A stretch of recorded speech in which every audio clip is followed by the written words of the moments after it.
సీతక్క ఇలాకాలో కాంగ్రెస్ నేతల అరాచకాలు, తప్పుడు కేసులు పెట్టి వేధింపులు, ఇల్లా అవకతవకలపై ప్రశ్నించినటువంటి రమేష్ కాంగ్రెస్ బెదిరింపులు భరించలేక సూసైడ్. ములుగు జిల్లా చల్వాయి గ్రామంలో ఘటన. నాపై తప్పుడు కేసు పెట్టారంటూ సూసైడ్ నోట్ లో రమేష్ ఆవేదన చెల్లిండు. ఇక ములుగు జిల్లాలో మంత్రి సీతక్క ఇలాకాలో నిన్న ఒక ఆయన సూసైడ్ చేసుకొని చచ్చిపోయింది. రమేష్ అనేటటువంటి వ్యక్తి అక్రమ కేసులు పెట్టిండ్రు నా మీద, కావాలని చెప్పి నన్ను వేధించిర్రు అని చెప్పి నోట్లో రాసి చనిపోయినటువంటి ఘటన నిన్న మొత్తం తెలంగాణ వ్యాప్తంగా కూడా వైరల్ అయింది. ఇది సీతక్క గారి దగ్గరికి కూడా చేరుంటది. సీతక్క గారి దగ్గరకు కూడా ఈ యొక్క విషయం చేరుంటది. మరి అక్కడ కుటుంబ సభ్యులంతా కూడా రోడ్డు మీదకు వచ్చి ఆ యొక్క భౌతిక దేహాన్ని, చనిపోయినటువంటి రమేష్ని తీసుకొని వచ్చి, శవాన్ని తీసుకొని వచ్చి ఆడ వండుకొని నిన్న ధర్నా చేసిండ్రు. మరి ఏం జరిగింది దీని మీద? అసలు సీతక్క ప్రమేయం ఏమున్నది? ఒకవేళ సీతక్క ప్రమేయం, ఎందుకంటే ప్రతి దానికి కూడా మంత్రికి తెలిసి జరగాలనే అన్ని లేవు.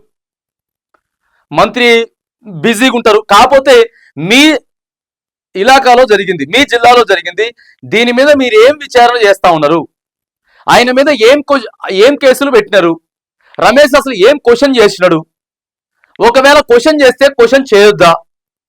ప్రభుత్వాన్ని క్వశ్చన్ చేసేటటువంటి హక్కు ఎవరికైనా ఉన్నది. అక్కడ అవకతవకలు జరుగుతూ ఉన్నాయి అని చెప్పి చూపించేటటువంటి ప్రయత్నం చేసిండు. దాని మీద కేసుల మీద కేసులు పెట్టి ఎట్లా బనాయిస్తారు? 10 ఏళ్ళు బీఆర్ఎస్ అధికారంలో ఉన్నప్పుడు ఖచ్చితంగా కాంగ్రెస్ నాయకులు ప్రశ్నించారు కదా, ప్రశ్నించాలి. ప్రశ్నించడం అనేది బాధ్యత. ఎక్కడైతే ఇబ్బందులు జరుగుతా ఉన్నాయో, అనర్హులకి పథకాలు వెళ్తా ఉన్నాయో, ఎక్కడ అవకతవకలు జరుగుతా ఉన్నాయో ఖచ్చితంగా క్వశ్చన్ చేస్తారు. దానికే ఇంతగానం చేస్తారా? సీతక్క గారు, దీని మీద మీరు స్పందించాలి దయచేసి. సరే, దీనికి మీకు ఎటువంటి సంబంధం లేకపోయినా కానీ కింద ఉన్నటువంటి మొత్తం మీ నాయకులే కదా, ఆ మండలంలో నియోజకవర్గాల్లో మీ నాయకులే కదా, విచారణ చేయాలి. ఏం జరిగింది అనేది విచారణ చేయాలి. ఏదో ఉత్తగా గాలి కొదిలేకుండా విచారణ చేయాలి. దీని మీద సీతక్క గారు రెస్పాండ్ కావాలని చెప్పి మేము కోరుతా ఉన్నాం. మీరు వెళ్ళాలి. రమేష్ భౌతిక గాయానికి మీరు నివాళి అర్పించాలి. ఖచ్చితంగా దీని మీద కఠిన చర్యలు తీసుకుంటామని చెప్పాలి. విచారణ చేస్తాం. ఎట్లాంటి కేసులు పెట్టిండ్రు, అసలు ఎందుకు ఇన్ని కేసులు పెట్టిండ్రు, ఆ సూసైడ్ నోట్ లో రమేష్ ఏం రాసిండు, వాళ్ళ కుటుంబ సభ్యులు ఏం చెప్తా ఉన్నారు, వాళ్ళ ఆవేదన ఏంటిది అనేది మరి సీతక్క గారు పోవాలి. పోకపోతే అనేకమైనటువంటి అనుమానాలు వస్తాయి. ఇది ముందే సీతక్కకు తెలుసు అనేటటువంటి అనుమానాలు కూడా వస్తాయి. మేము చెప్తా ఉన్నాం, ప్రతిదీ పుయ్యాల్సిన అవసరం లేదని చెప్తా ఉన్నాం ఎమ్మెల్యేకో, లేకపోతే ఎందుకంటే ఆధారాలు లేనిది ఉత్తగానే సీతక్క చేసిందని మనం అనటానికి లేదు. కానీ కింద మాత్రం జరిగింది. కావాలని చెప్పి కింద మీ నాయకులు కావచ్చు, లేకపోతే పోలీస్ స్టేషన్లో జరిగింది. మంత్రి సీతక్క ఇలాకాలో కాంగ్రెస్ నాయకుల అరాచకాలు తారాస్థాయికి చేరాయి. ములుగు జిల్లా గోవిందరావుపేట మండలంలోని చల్వాయి గ్రామంలో ఇందిరమ్మ ఇళ్ల మంజూరులో జరుగుతున్న అవకతవకలను ప్రశ్నించినందుకు చుక్కా రమేష్ 23 సంవత్సరాలు అనే యువకుడిపై తప్పుడు కేసులు పెట్టి వేధింపులకు గురి చేశారు.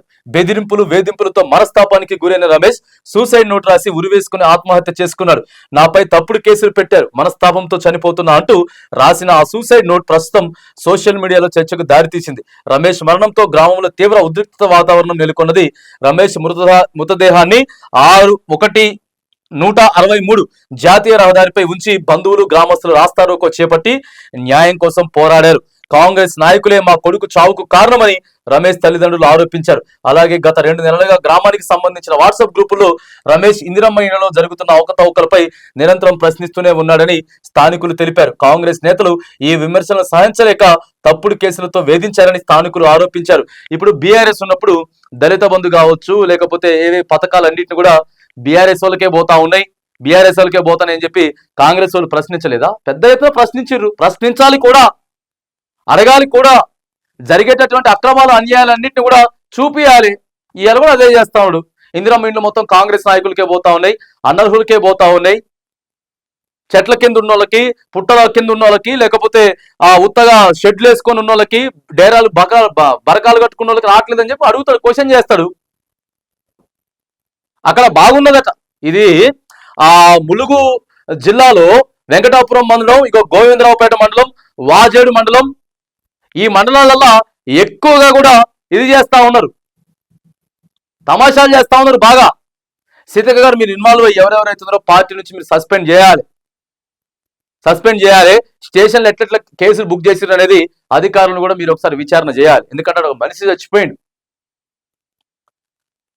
రమేష్ మరణానికి బాధ్యులైన వారిపై చర్యలు తీసుకుని న్యాయం జరిగే వరకు గ్రామస్తులు పోరాటం కొనసాగిస్తామని హెచ్చరించారు.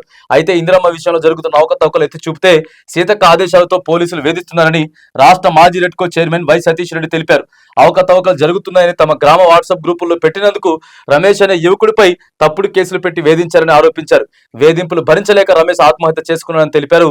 కాంగ్రెస్ ప్రభుత్వంలో ఇల్లు రాకపోగా ఇల్లు రాలేదని చెప్పుకునే స్వతంత్రం కూడా లేదా అని వై సతీష్ రెడ్డి మండిపడ్డారు. ఇంకోటి కూడా కాదట, ఆయనకే రాలేదట. ఆయన పరిస్థితి బాగాలేదు, ఆయనకి రాకపోతే ఆయన దాని గురించి ఆయన మాట్లాడుకున్నాడు. మొత్తం ఊరి గురించి కూడా మాట్లాడలే కదా, ఆయన గురించి ఆయన కూడా మాట్లాడుకున్నా కూడా తప్పేనా?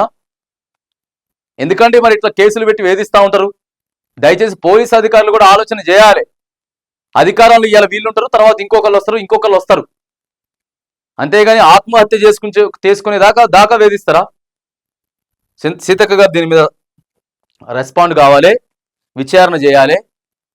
మీ పార్టీ కార్యకర్తలు నాయకులుంటే బర్తరఫ్ చేయాలి, వాళ్ళని సస్పెండ్ చేసేసి పార్టీ నుంచి గట్టిగా యాక్షన్లు తీసుకోవాలని చెప్పేసి మాత్రానికి మనం డిమాండ్ చేస్తా ఉన్నాం.